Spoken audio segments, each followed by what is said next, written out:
Hello friends, இன்றைக்கி குரு பூர்ணிமா இல்லையா? அதனால் இப்போ அதை பற்றி தான் நான் பேச போகிறேன். ஆன்மீகம் அப்புறம் கல்வி ஆசிரியர்களை போற்றுவதற்கும் நன்றியை வெளிப்படுத்துவதற்கும் குரு சீடர் பிணைப்பை கொண்டு வரதற்கும் அர்ப்பணிக்கப்பட்ட ஒரு பாரம்பரிய விழா தான் குரு பூர்ணிமா. இது ஜூன் ஜூலை பௌர்ணமி நாளில் வருது. இதை வியாச பூர்ணிமா அப்படின்னும் சொல்லுவாங்க. இருளை அகற்றுபவர். குரு அப்படிங்கிற சொல் சமஸ்கிருதத்தின் படி கு அப்படின்னா இருள், ரு என்றுனா அகற்றுபவர்னு அர்த்தம். அதாவது ஒரு குரு வந்துட்டு அறியாமை என்கிற இருளை அகற்றுபவர் அப்படின்னு சொல்கிறாங்க. வியாச முனிவரின் பிறப்பு.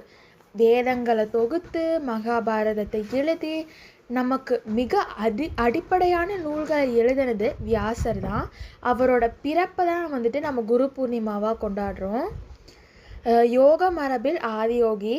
யோகத்தில் சிவபெருமான் சப்த ரிஷிகளுக்கு யோக அறிவியல்களை வழங்கி முதல் குருவாக, அதாவது ஆதி குருவாக இருந்த நாளை வந்துட்டு நம்ம குரு பூர்ணிமாவாக கொண்டாடுறோம்.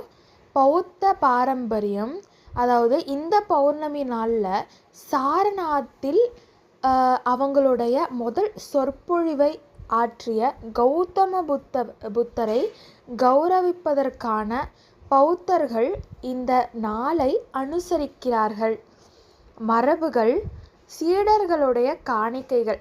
மாணவர்களுக்கு ஆன்மீக தேடலில் இருப்பவர்களுக்கு பூஜை செஞ்சு மலர்களை சமர்ப்பித்து அவங்களுடைய ஆன்மீக வழிகாட்டல்களுக்கு ஆசிரியர்களுக்கும் ஆழ்ந்த மரியாதையை வந்துட்டு செலுத்துவாங்க.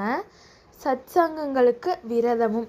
பல பக்தர்கள் விரதங்களில் இருக்கிறாங்க, தியானத்தில் ஈடுபடுறாங்க.